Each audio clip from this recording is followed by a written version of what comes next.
Late one night, a girl returned home to find a strange-looking man lying on her bed. She let out a hysterical scream, which startled the man so badly that he accidentally punctured the waterbed, turning it into a fountain. The girl immediately ran out of the room calling for help. Surprisingly, her family seemed unfazed by the situation. They even stopped the man from sneaking away and set up a temporary bed for him in the living room. After the mother calmed her frightened daughter, she properly introduced her to this peculiar man named Edward.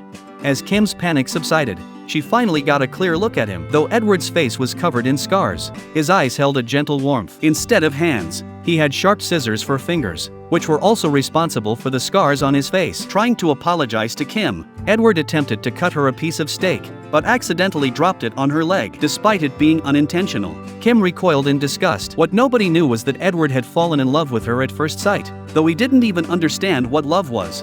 Edward originally lived in an old castle on the hill overlooking the town. Years ago, he had been just a vegetable cutting machine. One day, a scientist had a sudden inspiration to transform him into a robot with a soul, developing human emotions like joy, anger, sadness, and happiness. However, just as the scientist was about to attach human hands, he collapsed from illness and passed away forever. Edward, not yet understanding the concept of death, had simply wanted to touch his father's face, but his attempt had turned into an act of harm.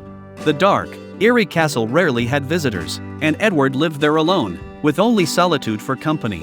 Years passed, and the town below had grown vibrant and colorful. Mrs. Peg, a cosmetics saleswoman, was having a rough time. Women either shut their doors in her face or sampled products without buying. While wondering how to improve her sales, she spotted the castle in her rearview mirror. Thinking the residents must be wealthy, she decided to head up the hill.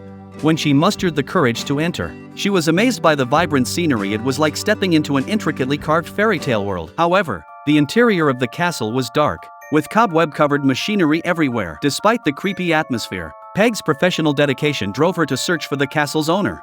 Upon reaching the attic, Peg discovered a wall covered in paper cutouts, mostly inspirational newspaper clippings. As she stood there puzzled, she noticed someone sitting in a dark corner. Gathering her courage, Peg approached to say hello, but upon seeing his appearance clearly, she was so frightened she nearly ran away on the spot.